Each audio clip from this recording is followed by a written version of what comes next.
called the synecdoche, which means where a part can mean the whole. So Paul's going to say baptism, right?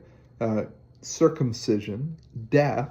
These are all portions of your salvation. The fact that you no longer exist, but Christ exists in you. So he's putting off the body of the flesh by the circumcision of Christ. Again, having been buried with him in baptism, in which you were also raised, with him according to through the faith in the powerful working of God, who raised him from the dead. And you, who were dead in your trespasses and the uncircumcision of the flesh of God, being an uncircumcision of your flesh, God made alive together with him, having forgiven us all our trespasses, by canceling the record of debt that stood against us with its legal demands. Again, this is all transformative type of talk. This is the fact that you have died and your life is hidden with Christ in God, who will reveal your life in his second coming. So this kind of movement through is saying, don't let other people take you captive by other things. The word for philosophy, the Greek word is philosophia, and it directly related, Thayer's actually suggested it directly related a form of philosophy called Jewish sophistry or sophistry, is the idea of an elevation of the festivals, the new moon, the festival of booths or tents or lights or whatever they are, that those things became preeminent in their mindset. Another good thing, I know I throw a lot at you sometimes, so I apologize a little bit, is slow this down, go back and look. But the idea is that let's simplify that and say, what is it in my life that, again, like I mentioned last week, is like where in your life does Christ need to be preeminent? And what it's saying is Christ needs to be the preeminent thing, not tertiary issues, not secondary things. We should not get it twisted where we flip primary with tertiary things, and we say this thing matters more than this thing. You might look at it as like the issue of tattoos and whether or not you should have tattoos. That's a pretty old one that people have batted around for years. You might say, how should a Christian look?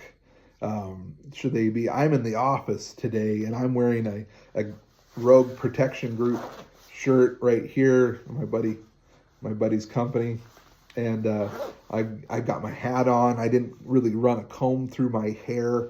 I'm wearing shorts. It's still kind of winter, but I'm wearing shorts and I'm comfortable in my office. And because I'm going to go from here and possibly work with people and see people throughout the day. Is it a primary issue that I be dressed a certain way at the office? So has that become a salvational issue for somebody? And that's what we're really working with, is in the Judaizers, these Jewish Christians who were constantly elevating the law over the freedom in Christ or the completion of the law in Jesus.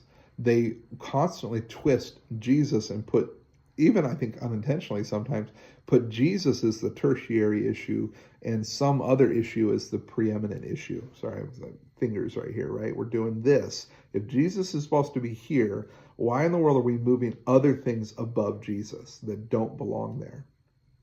And that's what Paul is saying, is that there are those who come into you with philosophy, and he says, again, hopefully I'm going to get through this. It might be it might be even more than 20 minutes, but that's okay. We're going to work through this. You can press pause, go back to work or do whatever, and then continue to move on through your day.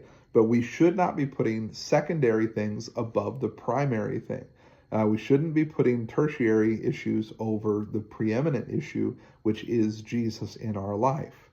So he says here, again, verse 8, he says, so see to it that no one takes you captive.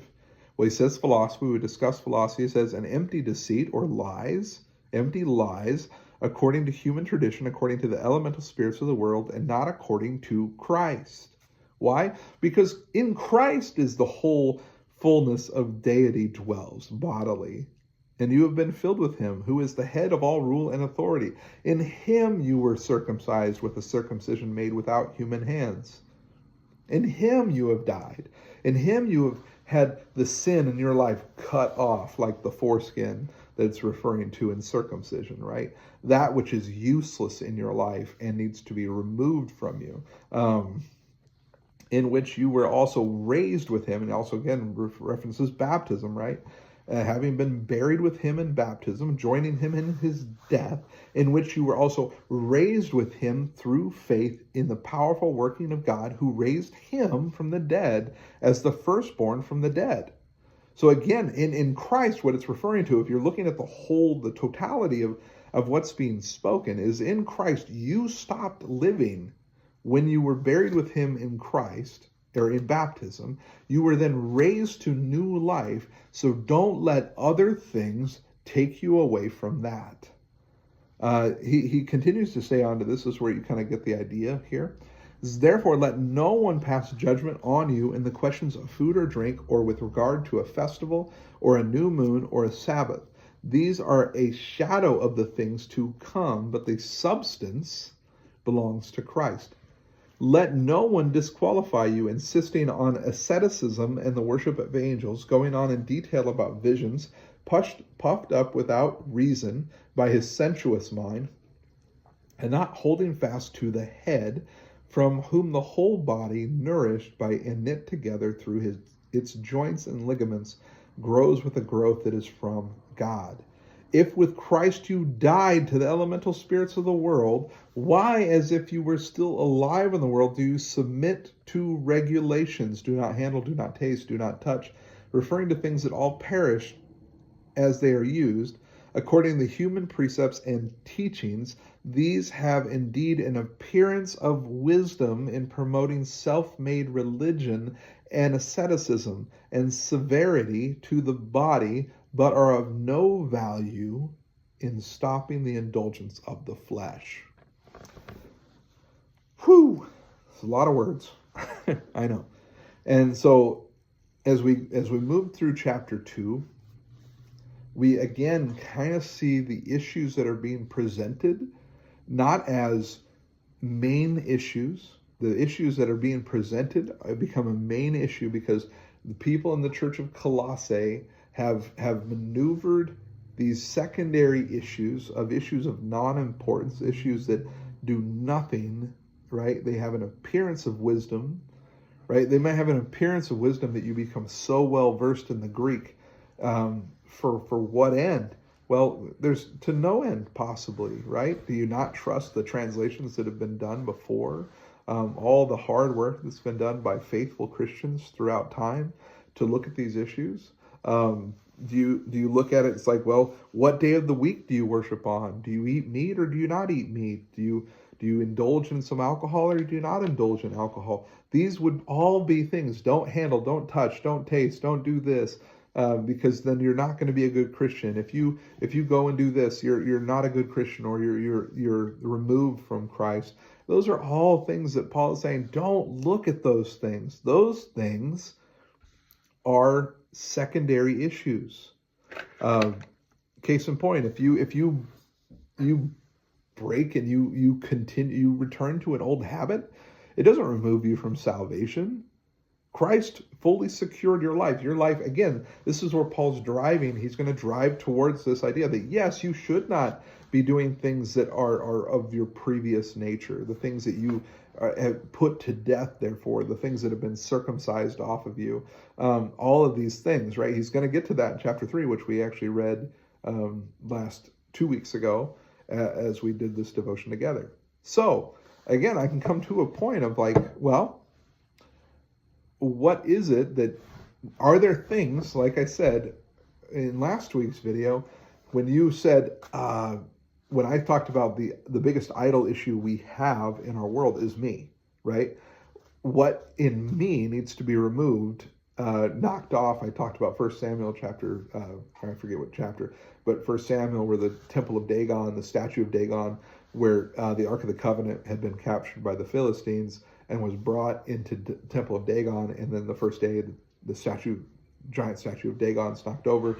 They reset it up. The second day, the head and the hands have been cut off, and they removed the Ark of the Covenant from there. They're like, we got to get this thing out of here. It's causing problems. we need to have problems caused, right? We need to be able to say, okay, what things of me need to be erased? What things of me need to be put to death, cut off, circumcised away? And then what do I not need to be doing to go grave rob? That goes back to even the week before that, where we talked about Colossians chapter 3 as we kind of introduce this idea. But in this, it's like, let me ask you this question. What things exist in your manner of practice of Christianity that are there places where you are elevating a secondary issue over the primary issue of Jesus? Right? Maybe it's the translation that you use, right?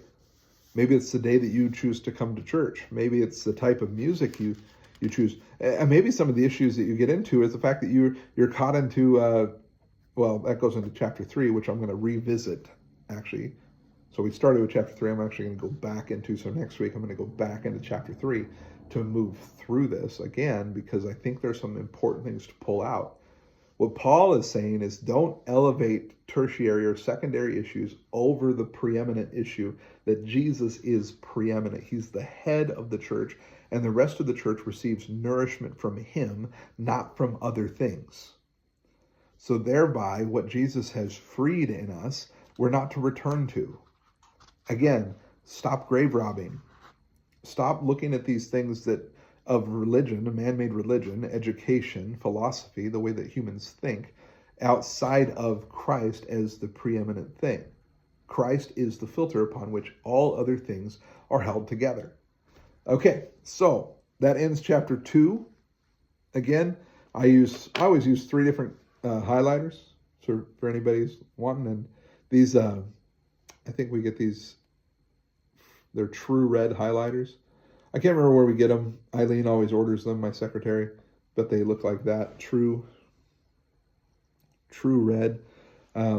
If you're a fan of highlighters, I've liked these ones. They're pretty good. I've been using those since I got here to Redwood. And I like to be able to highlight stuff that's in my Bible, to break down thoughts according to different colors, and to kind of do that. So I don't know if that's something that you're interested in, but those are, again, I'll hold up the yellow one to you. It's true red highlighters, and they come in a pack of several different colors. I can't remember if we get these from Staples or we order these on Amazon, but you can look them up. And if you like highlighters, that's a good one you can use. Also, if you've ever asking, just as another case in point, I, generally speaking, when I do devotionals or when I'm preaching, I'm always preaching the English Standard Version of the Bible. So it was just produced by Crossway down here. So ESV is a pretty solid translation, pretty easy to read. I study out of the New American Standard Bible, the NASB. Typically the 1994 NASB is the one I prefer to use. So if you've ever had questions like that, you can obviously drop a comment, leave a comment in there, and or shoot us an email. You always shoot me an email directly at matt@redwoodchristian.org. I'll put that link in the description. Or you can send emails to Eileen, and Eileen can get them to me at admin@redwoodchristian.org. But anyway, obviously, like I said, I'm today, the day that this video is released, I'm up in Sweet Home. I know this is a longer video. I may even break this down and do this in 2 parts. So I'll probably do that so it's not as long. So we'll do 15 minutes and then another 15 minutes or what's left the week after that. So you get a couple weeks of Colossians. And so, yeah. So hope your week is blessed. Again, the challenge this week is there things in my life that I am placing above Christ as preeminent? Things, thoughts, do not touch, do not taste, do not handle, do not do this, whatever. Things that Christ has finished. And what questions do you have about that? Again, this is Pastor Matt. Hit like, hit subscribe, click the notification bell to stay in touch with everything that we're doing here at Redwood Christian Church. Again, we exist to love God, create disciples, and change people's lives. Hope you have a blessed week. Pastor Matt, and I'm out. Bye.